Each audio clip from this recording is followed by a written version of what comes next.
The first time I saw them, I thought it was a sensor glitch. 7 shapes, tall and narrow, standing perfectly still in the middle of the desert. They showed up only on the thermal feed, not night vision, not infrared overlay, just heat. But there was nothing there. No footprints, no signal bounce. At first, I assumed it was interference from the enemy's jammers. Then one of our techs showed me his feed from their cameras. Same shapes, same formation, same coordinates. We weren't supposed to see the same ghosts. Not across battle lines, not through different systems. That night, I found a laminated sheet taped to the inside of my camera case. 7 photography protocols, thermal division. No unit insignia, no author, just the final line printed in red.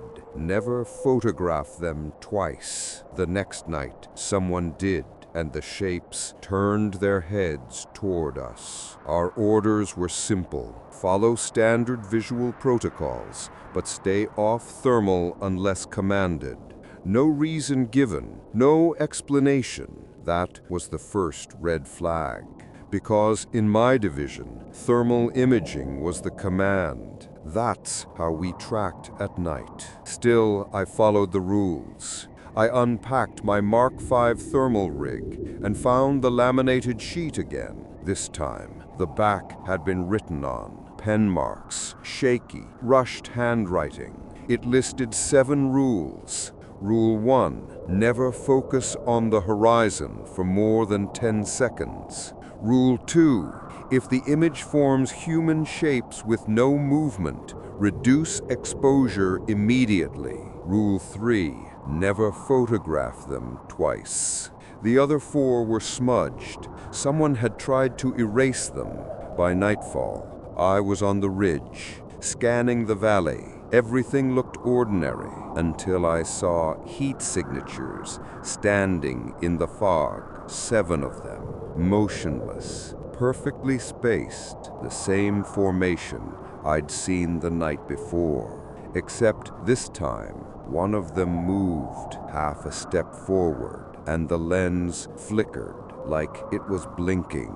I didn't know yet, but every operator who broke Rule 3 vanished from the thermal feed entirely, even when they were still standing right beside us. The next morning, one of the recon techs, Morales, didn't report in. His tent was still zipped from the inside. His gear was untouched, but when we checked the thermal logs from the night before, his feed stopped exactly at 02:17, right after a frame where the 7 figures stepped closer. I tried to tell Captain Sloan, but he just said, "We'll mark him MIA, clear your cache." That phrase, "clear your cache," we only used it when an op went off record. I didn't clear it. I pulled Morales' SD card instead. The last few images were corrupted, static, streaks of white, bursts of heat. But in one frame, right before the feed died, his camera had turned toward his own position, and I swear there were 8 heat signatures now. That night, before lights out, someone slid a folded page under my cot. The handwriting was identical to the notes on my laminated sheet, but these were the missing rules. Rule 4, do not acknowledge new heat sources near your position. Rule 5, if one of them mimics a teammate's movement, stop recording immediately. Rule 6, the watchers respond to focus. The longer you look, the closer they stand. Rule 7, once seen, they remember the lens. I didn't understand what that last line meant, not until I powered up my camera again, because the thermal screen flickered, and this time the shapes weren't on the horizon anymore. They were standing around my tent. I should have deleted the footage right then, but instead I zoomed in, and one of them tilted its head exactly like me. The camera froze, frame locked on that narrow, tilting silhouette. It shouldn't have been possible. Thermal imaging doesn't capture detail, just heat differentials. But I could see facial structure. Smooth, expressionless, like someone pressed skin over glass. Then the feed distorted, and I saw something worse.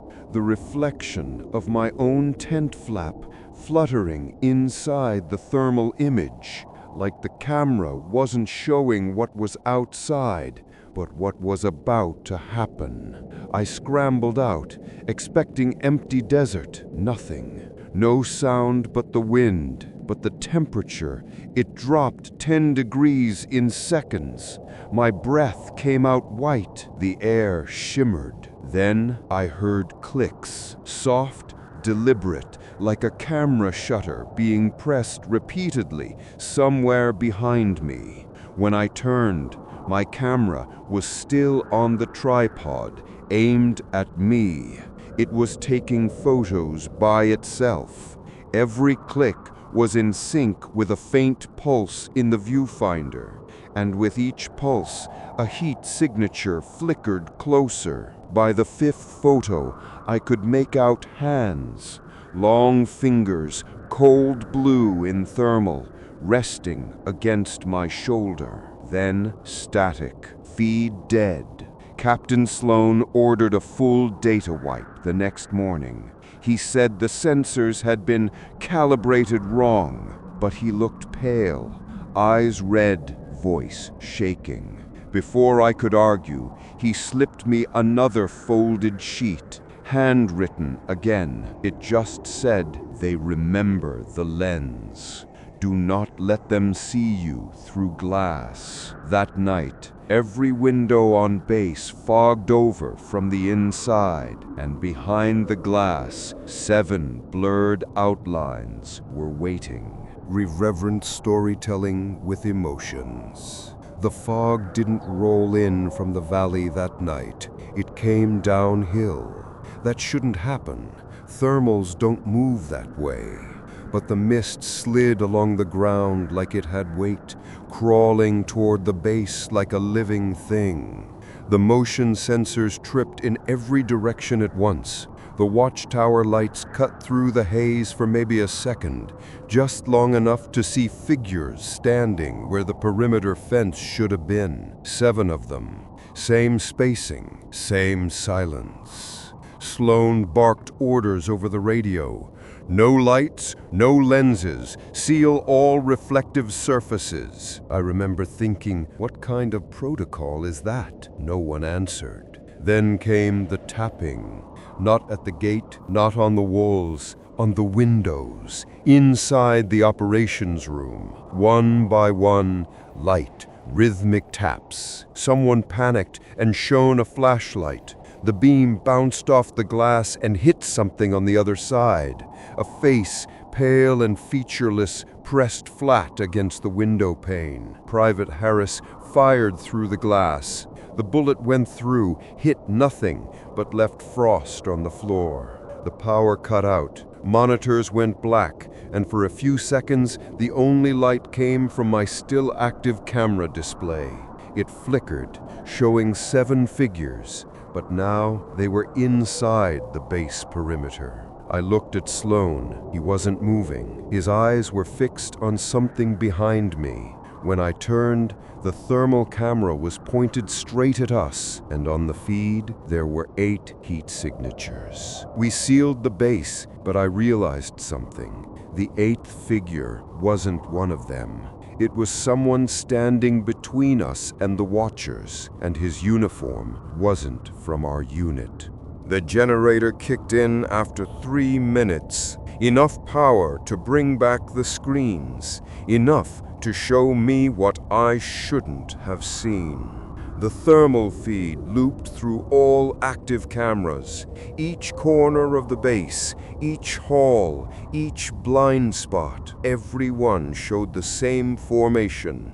7 bright shapes circling us in the fog, except for one feed, the one inside the command center. There, a figure stood between the rest, faintly warm, not bright like the Watchers, but human warm, still, motionless, facing the command center door. I zoomed in, no name tag, no rank patch, no insignia at all, but his uniform wasn't from this century. Old pattern fatigues, belt buckles stamped with a crest I hadn't seen outside museum glass. For a second, I thought maybe it was a trick of heat reflection until the figure moved, slow, deliberate, toward the camera. The screen pixelated with interference, but I swear his eyes were glowing faint orange, like embers under glass. Sloan leaned over my shoulder. That uniform, 1950s Recon Division. His voice was barely a whisper. That unit was wiped out in a snowfield.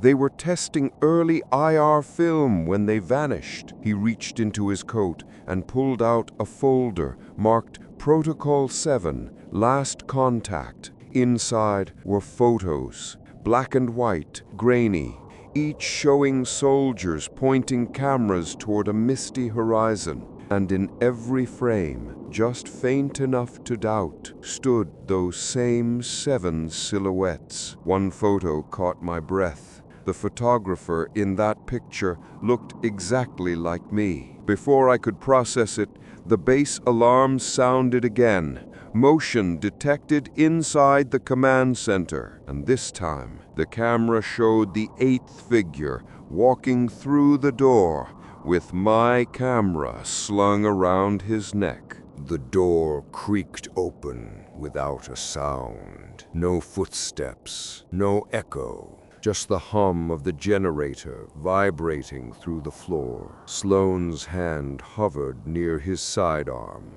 but he didn't draw. We both knew it wouldn't matter. The figure stepped in, same uniform, same scorched insignia. My own camera strap hung from his neck, lens cracked, faint orange light flickering inside the glass like a heartbeat. "Identify yourself," Sloan said. The figure stopped 5 feet away. No reply. Just lifted the camera slowly and aimed it at me. The shutter clicked. No flash, only heat. I felt it, like being scanned from the inside, every cell mapped in light I couldn't see. On the monitor beside us, new signatures appeared. Not 7 this time. 8. 8 figures surrounding us, overlapping, as though the 8th had finally completed their circle. Sloan's earpiece crackled. "Command to Echo Team. Confirm contact event. All thermal feeds show synchronized patterning." Sloan stared at the screen, eyes wide. "Patterning," I whispered. He swallowed hard. "They're writing." The shapes on the screen began to align. Strings of temperature gradients forming symbols, each flickering between heat and cold. And then they started forming words. Echo retrieved. Observation complete. My breath froze. "Echo!" Sloan turned to me, face pale. "You're Echo Sierra. You've always been." The camera in the figure's hand clicked one last time.